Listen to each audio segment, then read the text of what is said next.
का ये अभी अलाइड में सिलेक्शंस हुई है हमारी, ठीक है। वेरी ब्रिलियंट गर्ल और बड़ी अच्छी अचीवमेंट, 6-7 मंथ में ही इन्होंने अलाइड मेंस निकाल दी है।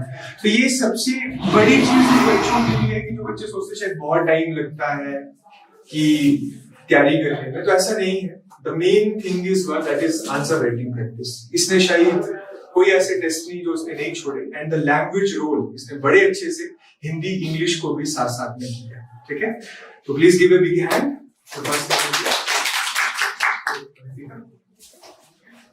First of all, I would like to thank Nimbus Academy Shimla.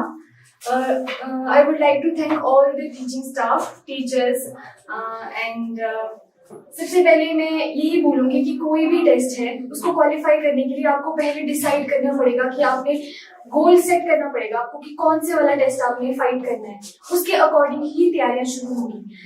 मैंने 2019 में ग्रेजुएशन कंप्लीट की है फ्रॉम नॉन यूनिवर्सिटी।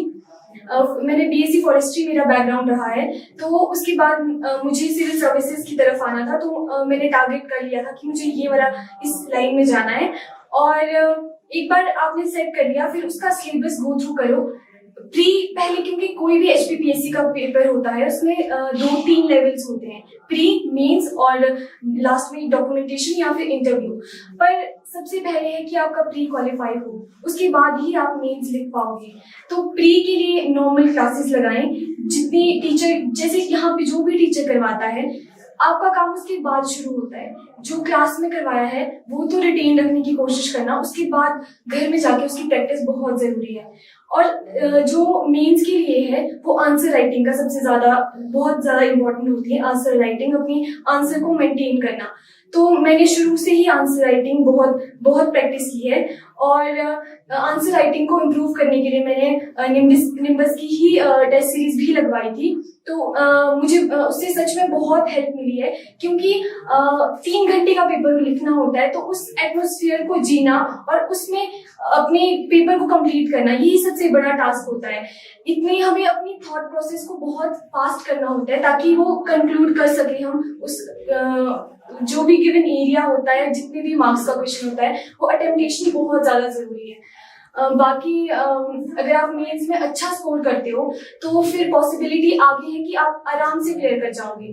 अगर मेंस में थोड़ा स्कोर डाउन रहता है तो थोड़ा सा आगे के लिए थोड़ा सा रहता है, लेकिन अगर आपका मेंस का स्कोर अच्छा है तो आगे आपका इजीली हो जाएगा।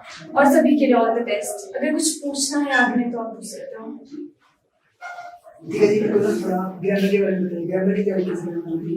हिंदी व्याकरण और इंग्लिश ग्रामर मैंने स्टार्टिंग में, क्योंकि बहुत लंबा फेज होता है, तो जो ऐसे राइटिंग थी वो मैंने शुरू से रखी थी। इंग्लिश के लिए मैं हर सैटरडे रखती थी। सर हमें एक टॉपिक दे देते थे, उस पर हम आंसर राइटिंग प्रैक्टिस करते थे।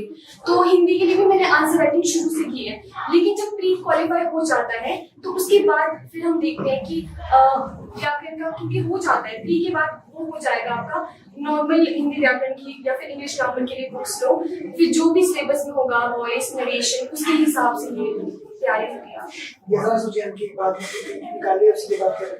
नहीं, आप क्योंकि ऐसे सबसे ज्यादा इम्पोर्टेंट होता है ऐसी राइटिंग उसमें, क्योंकि 40 मार्क्स का हिंदी में ऐसे आता है, तो आपको 1000 लिमिट क्रॉस करनी होती है उसमें, 1000 वर्ड लिमिट। तो आप एक दिन में करोगे तो वो नहीं हो पाएगा, होता नहीं है एक दिन में। तो मतलब 1 महीना भी सफिशिएंट नहीं है आपको, मतलब वो फेज बनाने में ही आपको 1 महीना लग जाएगा कि मुझे कैसे लिखना है, कैसे फ्रेम करना है। और इसका एक तरीका ये भी है कि आप पहले ही साइड में पॉइंट्स लिखो कि इतने पॉइंट्स मुझे कवर करने हैं। 7-8 पॉइंट्स पहले ही अगर कवर हो जाएंगे तो बाद में वो दिमाग में रह जाते हैं। और इससे ग्रामर आता है?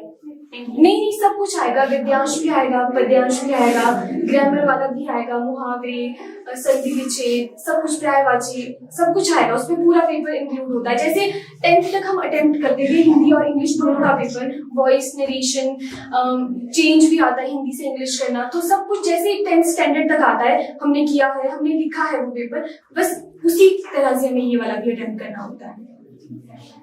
और किसी को कुछ पूछना है? ठीक है, thank you. All the best सभी को।